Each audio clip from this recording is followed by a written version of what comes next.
Welcome back to After the Ashes, the beautiful Altadena podcast that breaks down legislation and recovery after our urban fire. I'm your co-host Steve here, and this is episode 19. Shauna, good morning. Would you like to give us the snappy title you gave us? I will give us the snappy title for episode 19, Altadena in the Big Picture, Local Failure, National Consequences. Is that a good setup for what we're going to talk about today? Ponder that, folks. Take a minute. Are we done? Let it, kind of Percolate. Percolate. There's the word I was looking for. Did I have more caffeine than you today? Probably. I just came in so relaxed and calm. And Steve was made some comments, and I was like, Steve, this is very rude. And he said, it's just my sarcasm and wit. And I was just, it's banter. And I didn't respond. And then he poked and prodded some more and said, oh, and then I got pretty snippy in my retort. And then he said, oh, and now here she is. Now we're ready to go. She's in character now, and she's ready. Steve had to warm me up today. I did not come in riled up. I know it was a weird morning. So anyway, now that we've got her back into character and we're ready to handle some of the issues that need to be handled, I couldn't carry the load myself. I'm just not good enough for that. So no. I think, and this is what we're going to talk about for this episode, and we're recording today on December, what is the day? The 2nd, December 2nd. It's hard to believe it's December 2nd. We're just about 11 months into this, just shy of our year. That's why a lot of people are starting to ask questions again. Yeah, it is the time to ask questions, and we're going to delve into that in this and our next episode. But, I think it is time to go back and look at what's happening big picture, right? We end up talking, it's hard not to talk about a lot of the minutia and various issues impacting groups, the town at large, individuals, because that's our day-to-day life. We're trying to recover from a very significant trauma and loss. But, we also have to sometimes pull out and look at the big picture and what's working and what isn't. And I think that the overarching theme that I continue to see, and I know you too, Steve, and this has come up repeatedly as multiple journalists are working on their year-end stories, is what's working and what isn't, and especially, frankly, the failure of our local government, right? We know we had failure of government that kind of got us into this mess in January in the first place through mismanagement of resources. Well, and you've been very activist in ensuring that message is getting out. Well, yeah. You and a lot of the groups that you've been working with. Yes, it's certainly not just me, but I think it's an important one, not because, and now I'm going to go off and down the little side path, but I'm going to bring it back. It's not just about placing blame and like, oh, someone has to go down or anything like that. It's about the fact that if we don't have real accountability, and more important, the real change that comes from real accountability, not only does this continue to happen here in our town, this is going to happen to another town, and we're going to see another community taken out.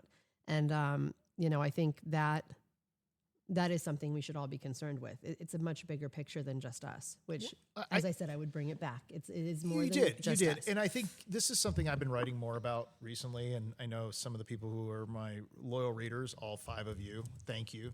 I think you've noticed that this is something that we have been trying to elevate the conversation. And I've been talking about elevation probably since August, but so many people are still very much in that A to B spot, right? Mm-hmm. Like you, Sean, how are you going to rebuild? How are you going to get your life back? Like, you don't really give a shit about you don't care about the broader issues that are going on, at the national level or at the state level. Yet at the same time, for you, it's like, can we just solve the problem in front of us? And so it's LA County, City of Los Angeles for the Palisades. Like, that is the dynamic. Those are the people that are supposed to be executing this. And then, you start to kind of step back from it a little bit. You start to realize, look, there's still many different levels to this. And there's all these narratives that are occurring. And it started out just very much, let's deal with the fire. And then we had the shift occurring over the summer where Prop 13 Prop 50 started popping in, and the nationalization of some of the politics here in California. And, things are starting to switch, and we're starting to get into the midterms, as I was saying, and the narratives after November 4th are starting to really come out, and we're starting to hear more and more about affordability. And, that sort of seems to be the theme that people are attributing the wins in last November or November of this year to. And again, even the through line goes back to Trump in 24, which was affordability.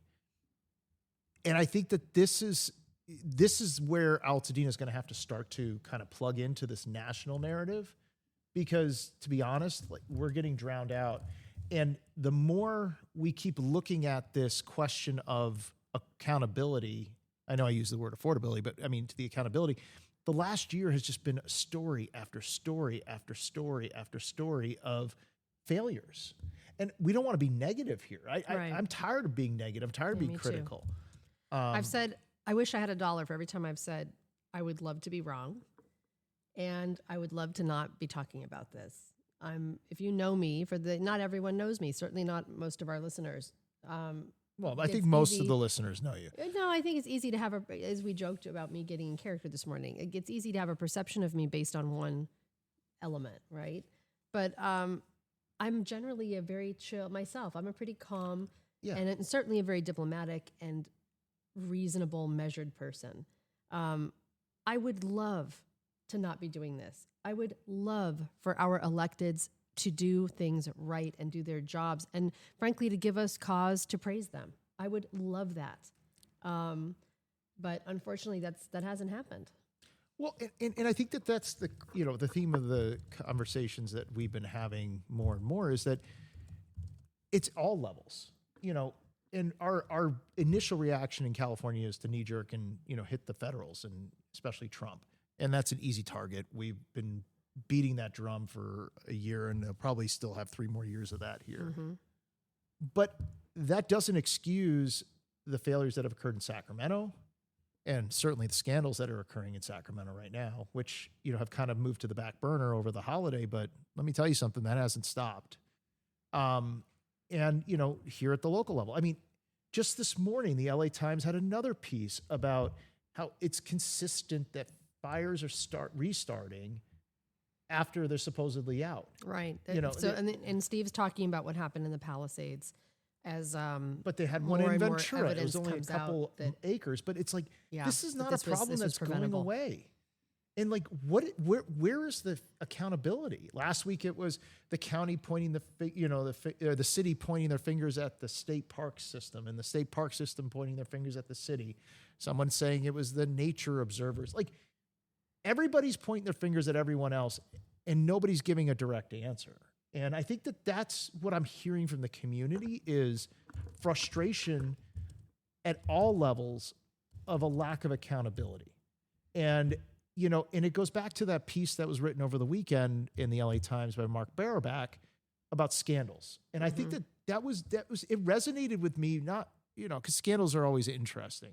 But I think we use the term scandal in a very ubiquitous way. But what he was saying is it's when actions don't meet the expectation. Mm-hmm.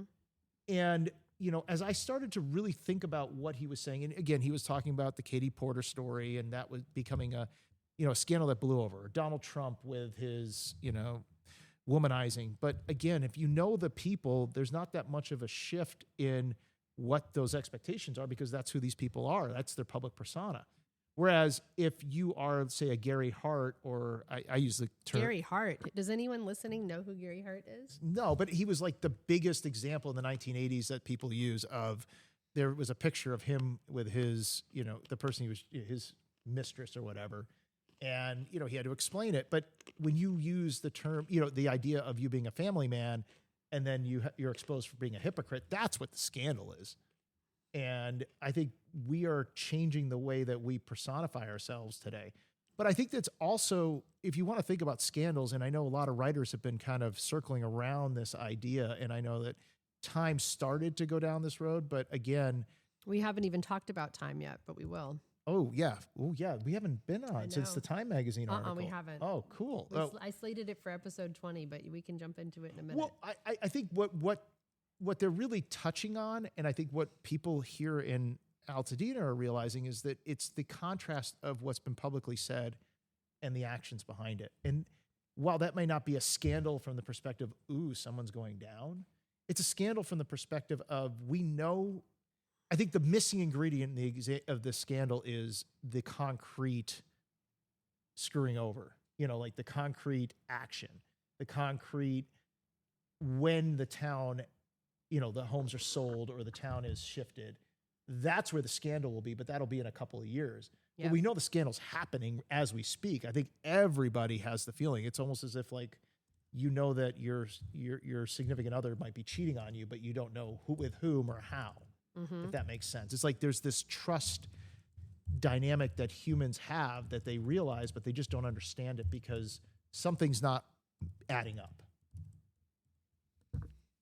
So now what? I don't know. Usually you have comments on this stuff. You didn't stop me. I didn't. I wanted to listen to where you were going to go with it, to be honest. But I think it comes back to what we've been talking about. Did I land the plane? This is a microcosm of what's happening in a much larger thing, right? And I think in people understanding that what is playing out in Altadena is playing out in Altadena. And on one hand, you have an overarching theme of we are on our own. We are funding our own recovery. We are steering our own recovery. We are fighting for our own recovery because leadership is not leading in that regard for the 100 reasons we've laid out in the last 18 episodes, right?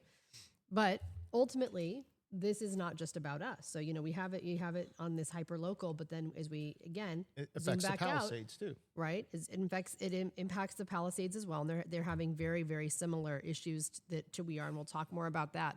But it is also this thing, again, that this impacts national government, right? And becomes part of this bigger story. Sean is in PR, so she can take my words and make them digestible. Well, I try.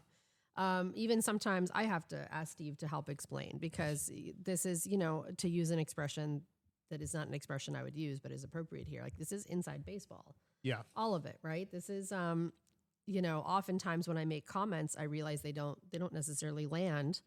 Especially with members of the community and certainly not with other group organizers and other community leaders because they don't understand. I hardly understand. But we are literally talking about subjects that not only is it that none of us have an understanding of because why would we? But we also, I have to recognize all the time that I have knowledge and I have information that 99% do not. Well, which and it's of course designed colors to be my opaque. opinion. And it's designed to be opaque. And, that's the interest. I was having a conversation with somebody this morning that I kept saying to myself, are we missing something? Like so much of our political discourse and the way we govern is changing with social media and the speed at which everything's happening. But our communication strategies are not changing. At least from what I'm seeing it's still deny, obscure, hope it goes away, right. extend. Instead of, you know what? I'm going to change the dynamic and I'm going to say, you know what, this was screwed up. This was done wrong. This could be done right. This could be done better. We made this error. I think what people are asking for is honesty. And again, it goes back to what I'm reading every article talking about candidates right now, authenticity. Right, wrong, or let the people choose if what you're presenting is actually what they want. And maybe they don't want your product. Maybe they don't want what you're offering. That's fine. Then you can either change or you can get out of the way. But be authentic.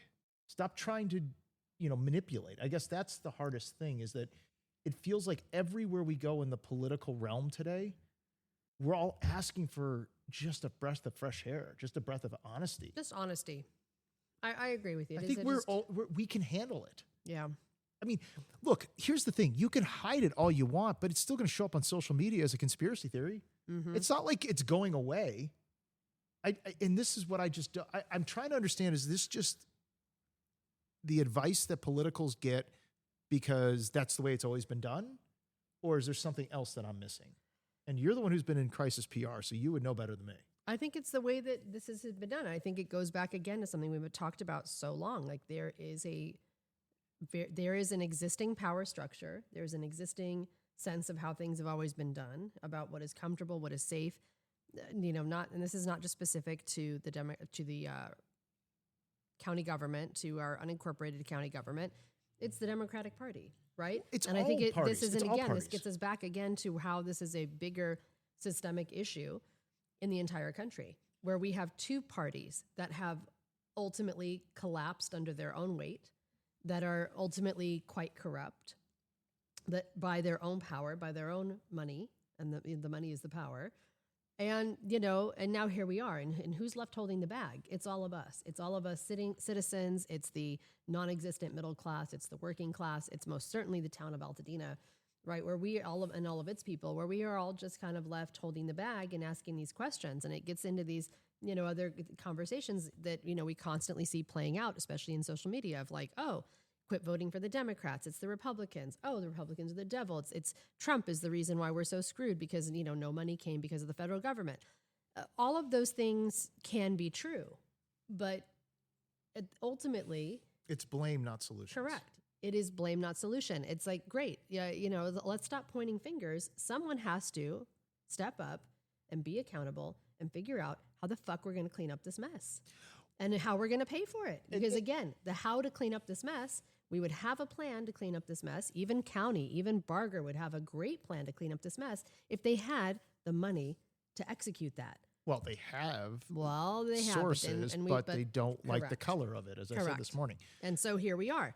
So to get us back, because we have a couple other topics to cover, and we're going to do our best to not make this an hour-long episode, though I don't trust us, and it probably will be. Well, I had a good question for you, but ask a question. Well, I forgot it now. Well, shit. Are you me? Are you perimenopausal, Steve? Maybe adjacent. I'm in my mid-40s. Who knows what's happening to me? We'll have a conversation later with Steve about the changes in your body that you might be experiencing. It's such a fun conversation to be experiencing puberty again at middle age. It's such a thrilling time. For all you kids out there. Is it about the billionaires? Did you want to talk about the billionaires? Well, no, what I was thinking about is, this is where my head was going, is if there are these problems and these problems are so obvious, doesn't that create a tremendous opportunity? It does. And that's where my head is. Like, we could sit here and we could talk about it. I mean, we all understand we can continue to show demonstrations of the failures. But the void is there. We've defined the void. Mm-hmm. And I think that the definition that's being used right now, the affordability mantra that everybody's using, right. I don't versus think wealth. Versus wealth. And you'll hear me say this over and over again. And every time I talk to an elected about this, they're like, oh, yeah, that makes a lot of sense. Wealth is, because if you're wealthy, then you can afford. Mm-hmm. Logical. Now, the point is, this is an opportunity where Altadena can be not just the poster child of what has been wrong, but also the poster child of how we can solve it. Mm-hmm. We have candidates coming through here constantly. We had Swalwell here a couple weeks ago. Boy, that was a spectacle to behold. But look, it started with that was Kamala. my PR hat talking. It started with Kamala right after the election. So like they have been coming to Altadena. It's and everybody. We are the ultimate photo op. But the point being that we have this ability to say, hey guys, whether you want to run for president, whether you want to run for governor, let's showcase some of these policies because there's such a void here. We're missing the plan. And if there is a plan, it's not well defined enough that everybody knows what it is. Because if you ask 50 people on the street in Altadena as residents what the plan is, none of them can tell you what it is. Yep. Maybe there are 50 people somewhere else that know it, and maybe one day we'll find out what it is. But as a public plan right now, there is no North Star. No, there's not. And so... because there's no leader. But this is where the void exists that somebody could step in. If I was, again, I've said this 1,000 times, if I was running for governor, I don't have the money, but if somebody wants to give me the money, I'll do it. You'll do it? You'll run for governor? No, my wife would kill me. But my mother said that she would move to California if I did. I was like going to put her head on a billboard and say, if you want her here, vote for Steve. But no, but in all seriousness, like this is the platform to run for governor. And this is the platform for the wealth agenda. This is the place to showcase it in advance of 2028. Because at the end of the day, you have to distinguish yourself. We have 8 candidates, I think, right now in the Democratic Party running for governor. Because there was a piece in the Times yesterday talking about how there's a 10% chance that the Democrats will all basically consume each other and that 2 Republicans get through, which will never happen. But that's still pretty funny to think about because not only are they all competing with one another, they're all saying the same thing. Right. I mean, even Tom Steyer or whatever his name is, he's a billionaire, and he's decided he wants to run. He took someone's advice about using Prop 50 to propel himself. I don't know who gave that advice. Can't imagine. I can't imagine. And now he's out there, and he got attacked in the Wall Street Journal last week by Alicia Finley, and then this week he had a response in the Wall Street Journal. It was just yesterday, and he was laying out the affordability agenda. He did talk about privatizing public utility or publicizing, taking over public or private utilities that are backed by public money. Interesting. Sound familiar, huh? Sounds familiar. So, hey, Tom, since you're probably listening, maybe, hopefully, distinguish yourself. Utilize this time to put yourself in a different realm.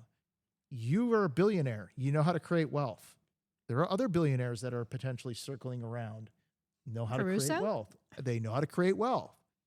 Here's an opportunity. You got Rahm Emanuel last week writing in the Wall Street Journal, or 2 weeks ago, just after the Time article published, saying the word wealth twice. Rahm Emanuel is on the presidential campaign, potentially could run. He's Josh Lyman from West Wing. I mean, I'm a huge fan of Rahm, by the way, just for what it's worth. I like the way he calls no bullshit. But I think like these are the types of there are people starting to hear the words, and why not make Altadena the showcase of all of this? It's true. There's an opportunity here. Shocking, isn't it? For someone who can figure it out. Well, yes. And has the money. Well, there's the key, because I think we can bring the money if we have the right leader who can start to corral some of that money. In other words, I'm not a billionaire. I would do it if I could, if I had $1 billion. Yep. I mean, to quote the Bare Naked Ladies, except add a B instead of M.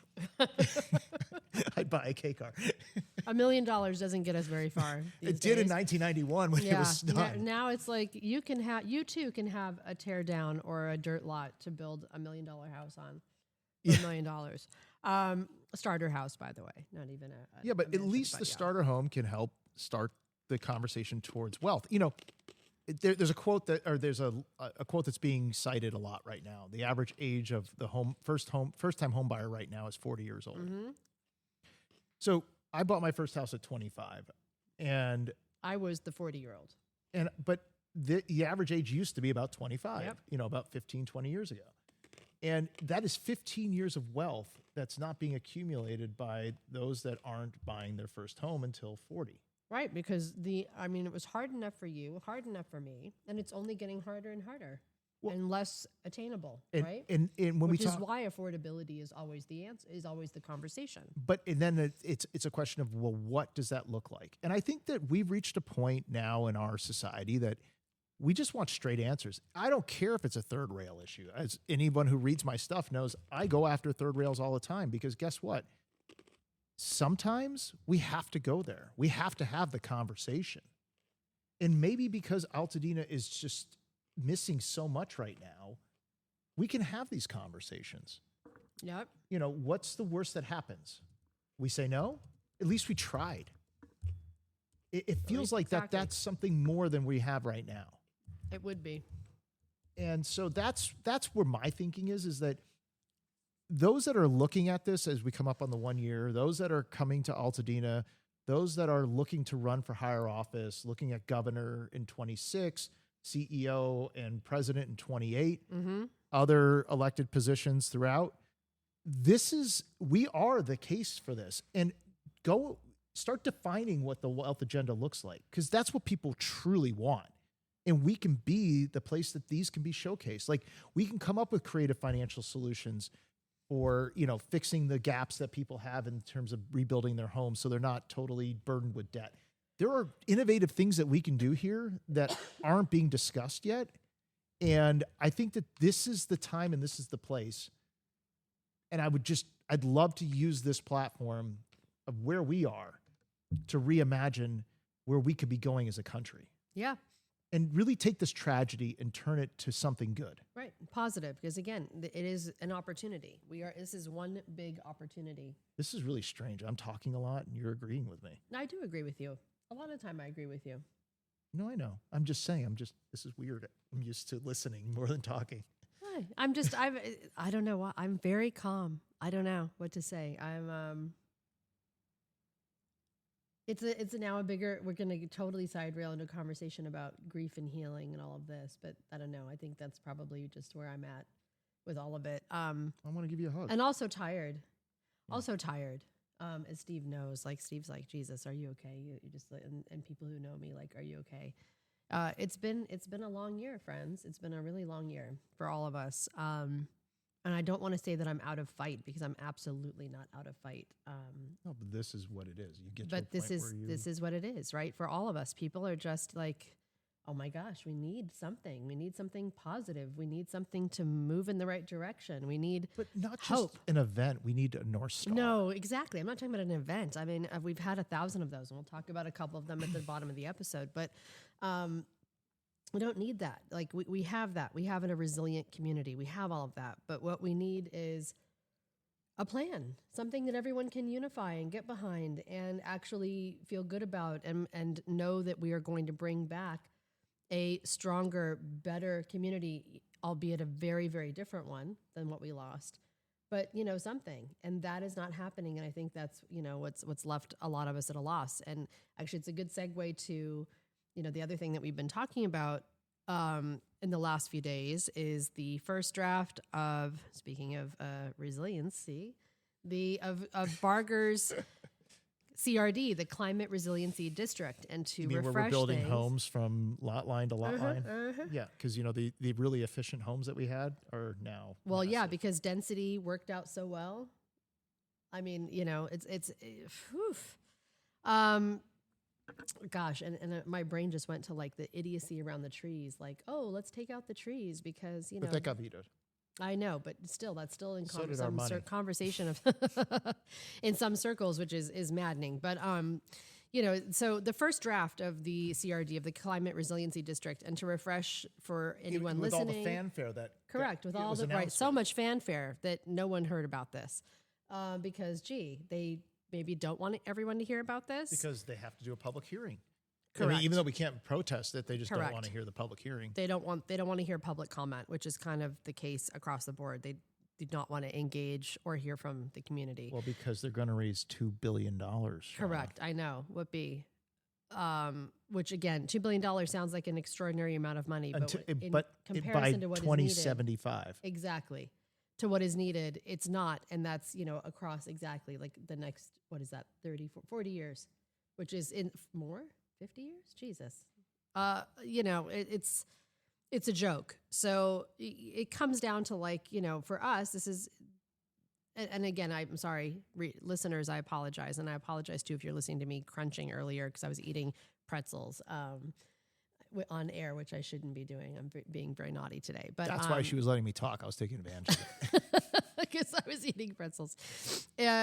The CRD, again, if you've been listening to all the episodes, you know exactly what we're talking about. If you have not and you're just jumping in. SB 782. Correct. SRP's CRD. Yes, this is what got us 782 and what 797 that could have brought tens of billions into the community now was junked for because that was different and challenging and challenged the current power structure. So no one wanted to touch it when we can have more of the same that is a literal drop in the bucket and doesn't work. But, this came out, the first draft, and not surprisingly, it's as much of a nothing burger, or I guess we're someone said a nothing burger, as expected. But the thing that really stood out for me, and I know for you too, Steve, was that, we kept being told, that this CRD, that this district would include La Cañada and Pasadena.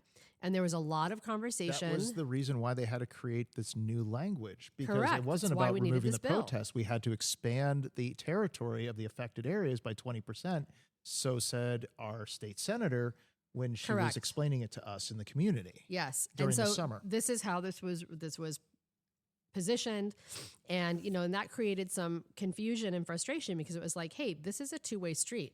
And if we're bringing in La Cañada and Pasadena could very easily take money from us to solve their problems, which is why La Cañada and Pasadena were entirely silent on this point. Because who was saying this?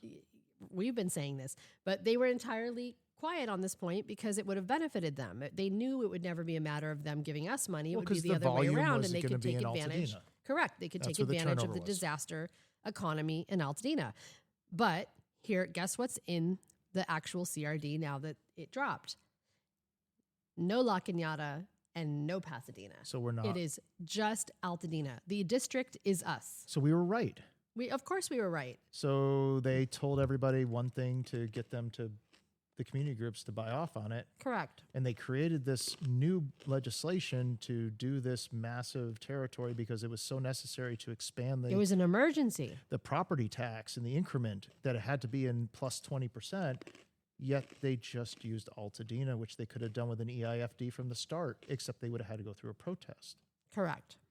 Oh, okay. Yeah. Yeah. So long story short, So as we've whatever been happens saying, from here, it was a lie. We were lied to. Our groups and community was lied to. well, we were now they own it. misled. So let's see. Misled. Yes, we were Lying misled. lying has a negative connotation. Misled means that I think maybe it's pretty people were negative. Confused. Well, we told everybody what was going to happen. So now the folks who did this have to own it. Yeah. Yep. Well, and I think more than just the people who did it, the people who went along with it, who were complacent or complicit, they too bought the lie. Or, They did. Sorry, bought the misunderstanding. I give them, however, a pass because they genuinely didn't know. Yes, they did. We told them. I know we told them, but they genuinely didn't understand. And I know because I had so many conversations so many times. People genuinely didn't understand. And more so, genuinely wanted to believe that what they were being told by their electeds was the truth. And you should be, and I think this gets back to, again, something we've been talking about It's the repeatedly. It's the pattern, but it's this trust. It's the lack of trust, right? It's like we should be able to trust our electeds. We should be able to trust that when someone says they're going to do something, that they're going to do it. We should trust that when we pay property tax dollars, that it actually pays for services. And But we evidently, should- these but things are not happening. Our electeds should also trust us. Mm-hmm. They don't. I mean, this type of action demonstrates a lack of trust in the people who are having to elect them. They treat us like children, Yep. like we're an inconvenience. Yeah. Well, I've said this before. There's been entirely a very patriarchal approach to this entire. But we're governed by Rebuild. matriarchs. Well, yes, we are apparently. That we should take what's given to us and be thankful for it, and go along with the plan that's been instituted for us because someone else knows better. Even though clearly they don't, they couldn't even get our trash contract right. And, here we go. Here we are. So I have a feeling we'll be coming back to discuss this a lot more in the coming weeks. But Here's the thing. And this is what I've been saying, is if we can elevate this, if we can make this particular matter, the rebuild of Altadena, a statewide or a national issue, it takes it out of the hands and it opens the eyes of so much more. It opens up so many more doors. It opens up so many more opportunities that we don't have to just accept what we have been given. right. Because as much as we have right now, based upon the public data that's been presented to us, it's all very limited. And there's a tremendous gap that exists. Even if the CRD is able to get to the full $2 billion, it's not going to rebuild Altadena. No, it is not. And, the nonprofits that And are what, in we're place waiting right now, 50 years to rebuild Altadena? Come on. Well, let's just say that some of the nonprofits that are there right now don't even give Altadena the majority representation. So we are in a position right now where if somebody were to come in and actually do this right, you can have the community behind you, which I know that's one of the issues that, some of the outside organizations or some of the financial institutions have been concerned about is they're going to get run out of town with their head on a pitchfork. Right. Yeah. Because, understandably, people are upset because they continue to be left out of the conversation.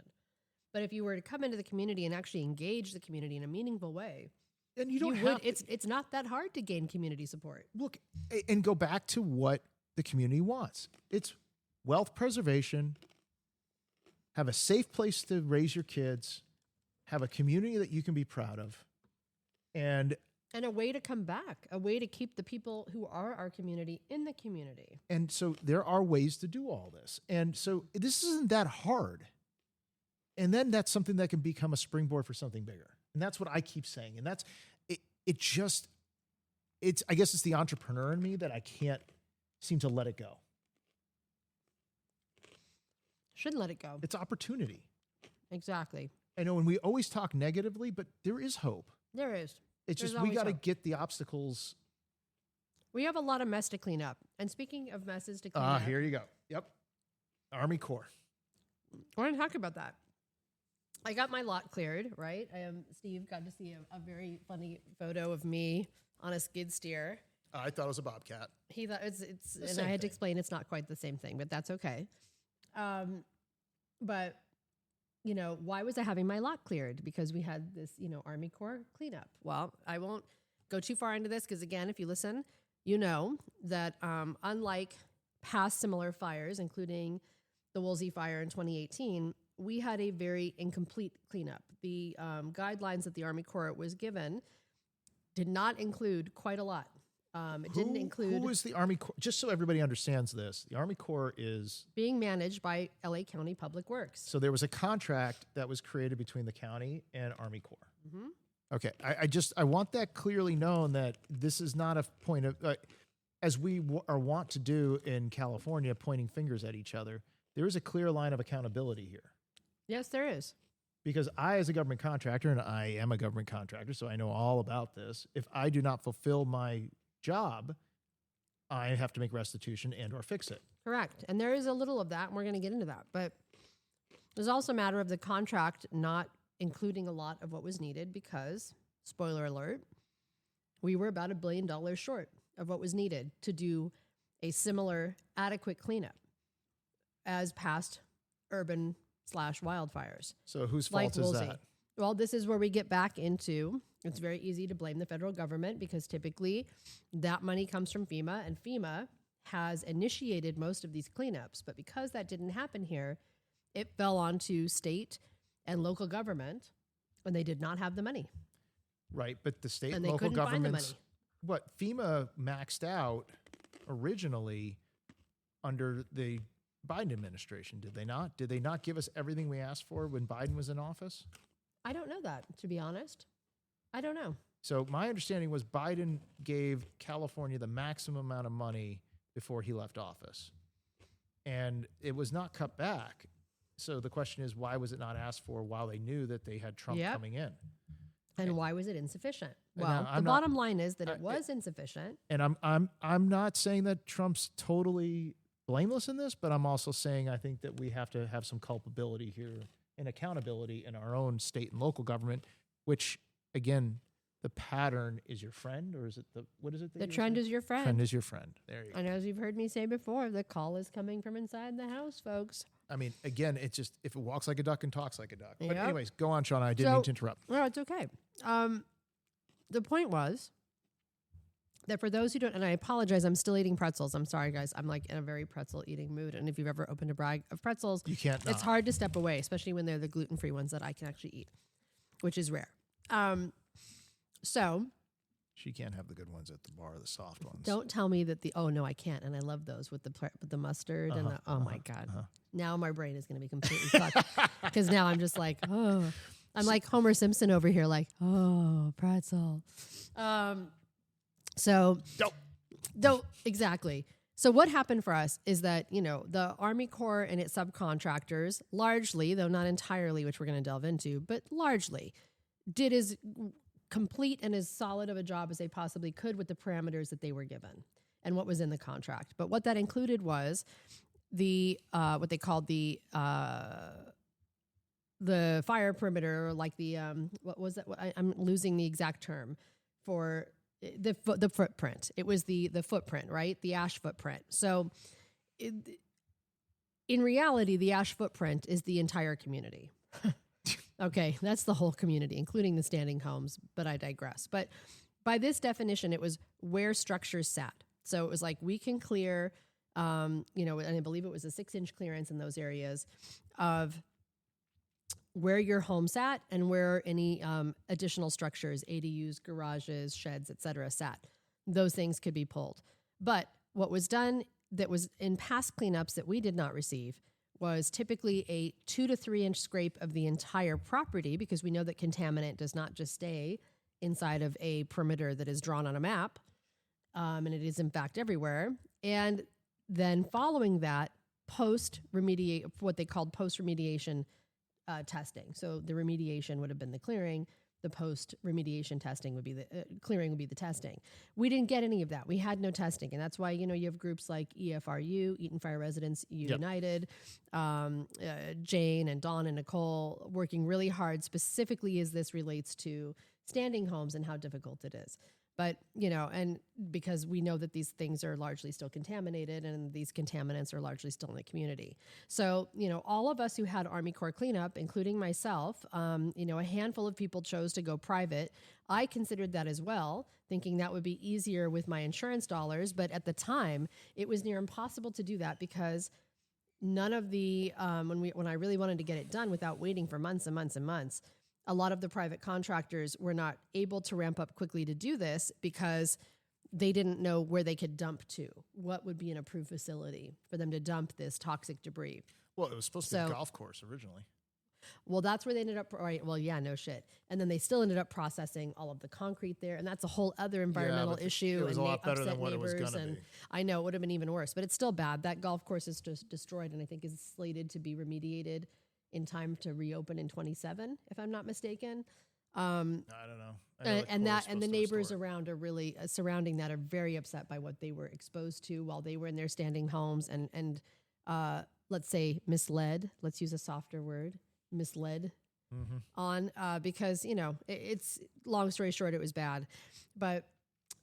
So all of us, though, who I was saying that it was hard for those private contractors to ramp up at the time because they weren't getting the information that they needed, which felt, to them certainly and to many in the community like it was perhaps deliberate to force people into just going the Army Corps route because that is more money than back into county.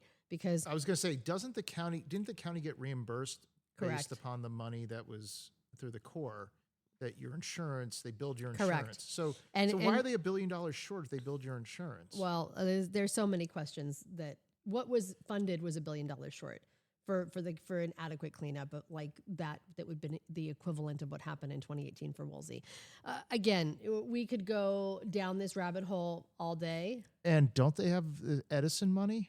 Yeah, I can't. Okay, Steve. all right. So I cannot. Right, I'm just the bottom line. Steve okay. is underscoring the degree to which we are fucked again, guys. Sorry, No, I'll take it on the swear jar. I'll take it on the swear jar.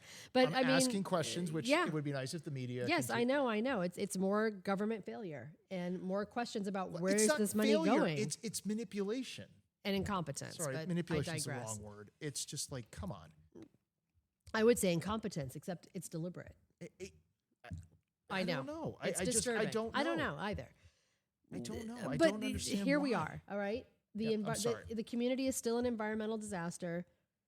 Those of us who had Army, those of us who had private but cleanup that was incomplete or just completely shady, and I have neighbors sharing those stories. And I'll get to one of them. Like we have that scenario, but we also have now coming into light that not all of the Army Corps lots were cleared to the same degree. And there's a couple of variables at play. One was that they changed the standards as they went along. So they kept kind of refining the standard. So for example, one of the lots adjacent my property was one of the very first to be cleared in March. And a lot was left, including the entire footing that was, a massive concrete structure that a solarium sat on top of at their home. And that was deemed, not what they would remove, not in the footprint. Like, for example, our driveways and pony walls and all manner of things that got left behind. So that was there. But once they got on to future revisions of that plan, it quietly, became evident in the community and we made people aware to the degree that we could that like, hey, you can call Army Corps and ask them to come back and do additional clearing so that it is comparable to your neighbors. And so in this case of that neighbor, they were successful. They called, they requested it. They didn't have any follow-up, but they came back to their lot one day and it was all gone. They went ahead and pulled it while they were working on a neighbor's lot. And so that was great. But, another neighbor who is adjacent my property, who's just a couple doors up, same kind of thing, wondering why they were left with the pad that the garage sat on. Like, why is this here? Because for whatever reason, ECC, Tetra Tech, who was governing, who was, monitoring and directing, they were one of the subs, but they were directing the subcontractors, the operators, those actually doing the work. It wasn't up to the operators to make those decisions. No, but Tetra Tech was overseeing the project. They were managing They were the being project. told what to do The by integrator. the project manager on site. And for whatever reason, it was very inconsistent. And some people got left with more and some with less. And some were successful in having them come back into additional clearing and some were not. And now we're seeing other things cropping up. Like I'll use example of someone else in our community who is a friend of mine who discovered after the first round of rains we had this season that they had a sinkhole on their property. And we're like, what is this? And it was like, well, this is a horrible story. Is there a sewer line there? Is there, what could it be, right? The 1,000 things or maybe 100 or a dozen things that could have caused this. Let's go in. So when I was up there with someone, because these friends are like so many displaced, an hour away, I was like, let me go take a look and make sure this doesn't get any worse before the rains, thinking, do we need to tarp this thing or what? And when we went and looked at it, I couldn't believe what I saw. There was a very clear ash line, like if you were looking at the striation, in a geology image, right, of the strata of the earth. And about 4 inches down was a very clear dark line of ash. And then below that, where the sinkhole was opening up, were chunks of material that had very clear ash and char on them. Old broken bricks, concrete, you name it. And it turns out that the subcontractor on their cleanup had actually just mixed this debris into the soil and kind of hidden it there instead of properly removing all of it, which means for the layperson, again, listening who doesn't understand this, the soil cannot compact. So there's ways, and water will always find a way, and then you end up with erosion and you end up with the sinkhole. And now since that, they've had additional, with more rain and more runoff on their lot, they have found broken, burnt tiles, broken, burnt glass, more debris left behind by the Army Corps all over their lot. No, not the Army Corps Well, sub. it is fair, but it's the Army Corps sub. But I'm sorry, the Army Corps and the county are responsible. But here's they are the responsible I'll tell you this: party. if whoever that sub is that did that work, and if Ooh. they billed the government, Ooh. I mean, that Shame. could be yes, but that could be. Well, let me tell you where this is liabilities that gone. are So, major. we have our connections with Public Works and with county. So for all of, our frustration with county and Public Works that we express here, these are our systems. We work within them. I talk to these people regularly. I have tremendous respect for many of them. And so I went to one of the people I know in Public Works who is high up, and we'll leave it at that, and just said, hey, this is a scenario. It's really disturbing. Here are all the photos. Who do they contact? They put them in touch with, someone who did get on it rather immediately. But if you can believe this, the response they got was, this must have been from previous construction on your lot. And the friend was like, are you kidding me? Number one, no, it isn't. And number two, how would it all be fire charred? And three, even if it was, if you had done your job, there's no way any of it would have been left behind, but it wasn't. And now they are completely getting the runaround and wondering if they have to take legal action. It is absolutely appalling. Well, I mean, I think the media can figure out who this is. Yeah, and but it publish is. it. I mean, to me, the U.S. attorney can make a very quick inquiry, and this is a false claim, and that could be tens of thousands, not hundreds of thousands or millions of dollars. I mean, depending on the size of this, potentially, this could be a huge thing if the federal government's been involved in any of this. It's beyond. It's so disturbing and so upsetting. Depending on who billed who for what. Right. I mean, if the but Army it's the Corps did again, the it's work. accountability. All right. I can accept that somebody fucked up. I think we can all accept that those are, we hope, isolated instances, and it happens, and you take accountability and you come back and you clean it up and you fix it. That's it. I know. And make sure that our community is safe for everyone. That's it. I had another neighbor reach out after seeing that my lot was all cleaned up. And I want to share for everybody that, like, on my lot, the original Army Corps cleanup was approximately 35 truckloads, all right? On my 9,000 square foot lot, I'm just shy of 9,000 square feet. That 35 truckloads across 2.5 days of my life. That's what it took to clear my lot. And what was left behind? 7 truckloads. Okay. The dump fees alone to get that off my property was thousands of dollars. And I've got to now go do the dance between county, public works, insurance, et cetera. Right now, I had to pay for that out of pocket. And it was not an insignificant amount of money. And I had to pay out of pocket until I figure out who the hell's covering it, while I still battle State Farm and everything else. So it is really unconscionable. And I'm, again, the fortunate one that I had, some other insurance money that I could afford to pay for it out of pocket. Most of the people in our community cannot. So they're living with it, including the woman who reached out and shared her story that on her lot, where she used a private contractor who shall remain unnamed, that a number of people in the community have used, she discovered that her 8-foot, she had a big basement, and what was an 8-foot pit, they filled into 4 feet, and they filled it in with all the fire debris. She said it is twisted metal, burnt concrete, ash, you name it, and wondering, how the heck do I pay a second time to now get this cleaned up, and who's covering it? And this is what we're living with. I mean, you have another situation on the commercial side where commercial lots still are not being cleaned up, still are not being forced to be compliant in a meaningful way. And you have neighbors who are in standing homes living adjacent those lots that are highly contaminated and uncleared, while the county is now in court with some of those, trying to figure out how to, force clearing. So the point of this entire conversation, in this respect, give the county credit. They're trying to finish the clearing.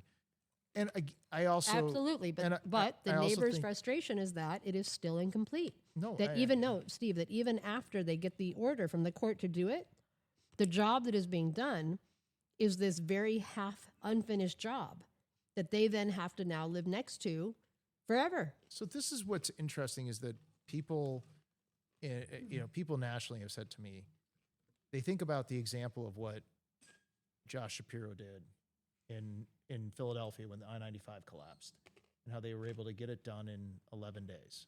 They just said, screw it, we're going to do whatever we have to do, get it done, move on. They waived all the regulatory, all the everything.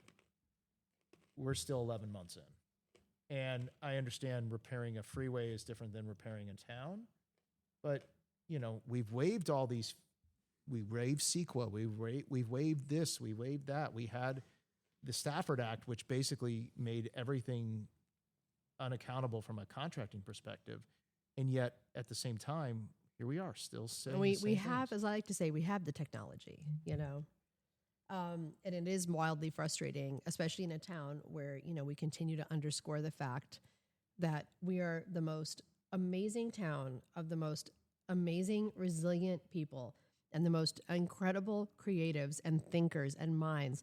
We have people like you, Steve, okay? And I know you don't want to be in that, but I'm serious. We have you. We have Disney Imagineers. Thank you. I don't consider myself with those folks. But we do. But we have so many great minds. We have all these Disney Imagineers who, frankly, forget working on a park. They could be imagining an entire city. Yeah. Okay, this is literally what they do. They could be creating an appropriate and sensitive utopia. And instead, we're just fighting for scraps and doing it all piecemeal. We literally are sitting on top of JPL NASA. We have literal rocket scientists who are the members of our community. And guess what? All these folks, the Imagineers, the rocket scientists, the creatives, the artists, all of them lost their homes and are willing here and able and wanting to find a better path forward. And again, because we're all working in these silos and no one's talking to each other, none of that is really being tapped in a meaningful way. And it is beyond frustrating, because if we had meaningful leadership, it would be bringing all of these voices into a room in a meaningful way without thought about who's in control and who's power and who's this and who's that. Fuck that. We have a town to rebuild. It is time to come together. And we're going to talk about that a little bit more in the next episode. Well, because it's not just us, it's the Palisades too. Correct. Yeah. I'm gonna wrap us up because we have run an hour long. Let's wrap on a brighter note. I'm gonna leave it in your capable hands. To be positive? Well, we got you going. We got you warmed up. So it has been, we're heading into the holidays, right? We're recording this episode the week after Thanksgiving. We've had so many amazing holiday events. So for our small business shout outs, I just want to talk about all the events that have been happening.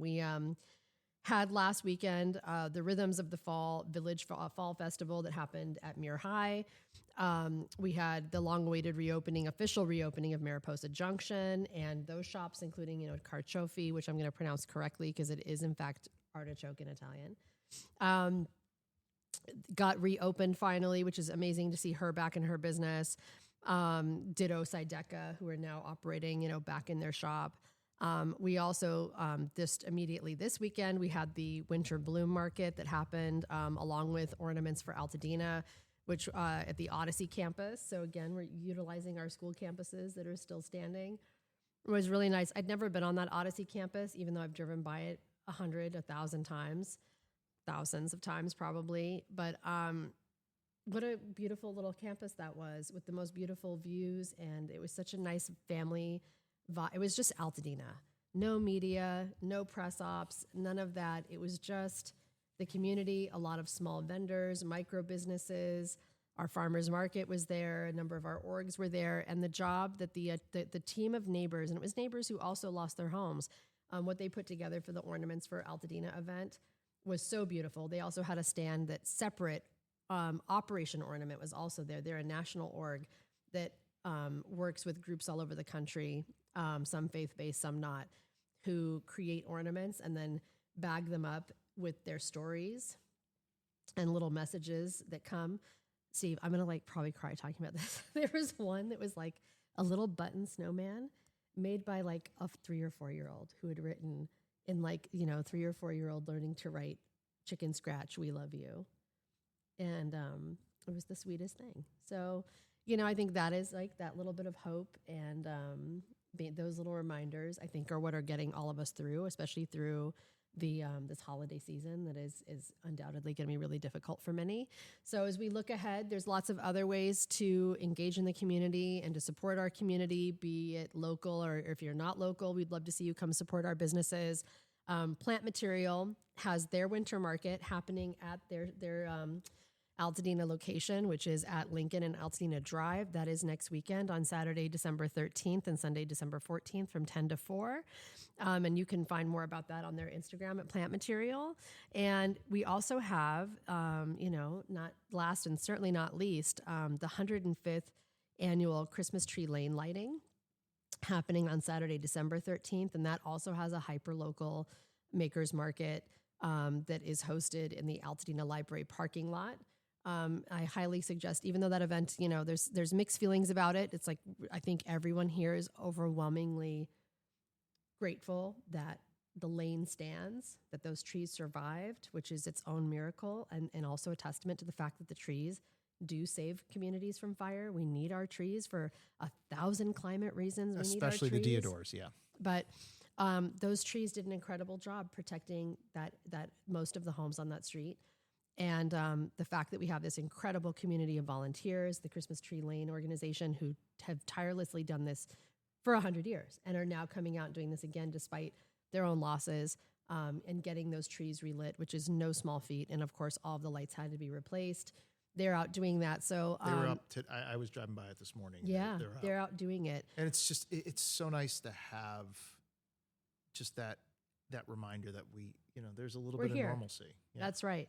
So I think that, for better or for worse, just as in the last few years, it's going to be a very highly attended event. I think they're expecting 15,000 people this year because this has been so widely publicized outside of just our community. Sure it'll be in the papers and on the news. It's everywhere already. And we also now have a Disney inclusion this year that, some are thrilled with and others, of course, are not. But the bottom line is it's happening. And whether you can or want to make it or not, it's wonderful that it's happening. And if you can make it, even if the crowds later are too crazy, come during the day when the Winter Village Market is happening and go support our small businesses. But it runs all the way through the end of the year, right? It sure does. No, the market? No, the Christmas Tree Lane. Yes, you can come do it anytime. Yeah, we used to go. We always swing walk it after the fact. Yeah, of course, me too. It was literally on my way in and out every day going from home. But I used to walk down right at the end when everybody was leaving. Yeah. But the streets were still closed, so you could go walk down and back up with no cars on the road and everything dark, and it was really quite beautiful and magical. Yeah, it's a tradition in our family too. It is. And I don't know how that'll be this year with nowhere to walk to and from, but maybe I'll just park at my lot and do it. So there we are. Well, look, I think the biggest thing to close this out with is there's still hope. There's always hope. And let's continue to have hope. Is it's something that somebody very close to both of us said to me yesterday. We need to have hope, and let's continue to have it. So in this season of, renewal and, change, and just continue to have that hope and continue to drive forward, Altadena. We're going to get there. Yep, we're going to get there. So until next time, you know where to find us. Yep. I'm Shauna. I'm beautiful Altadena. You can find me on Insta in our groups. You can find our private neighbors only, community only group on Facebook. You can find public page on Facebook, plus our Instagram. I push tons in stories. Do not miss the stories on our beautiful Altadena Instagram account. I share events, happenings, media articles. Honestly, I probably share 20 things a day in stories. It's an incredible wealth of information for the community of what's going on and resources and things to take advantage of. And then, of course, you can find me on Substack as well as Steve. Yeah, the Alt Policy Wonk on Substack for those that read it. Thank you, the 5 or 10 of you. Yeah, there's more than that, Steve. Steve likes to be silly about this, but he's got plenty of readers. So until next time, you know where to find us, and we'll talk to you soon. Thank you.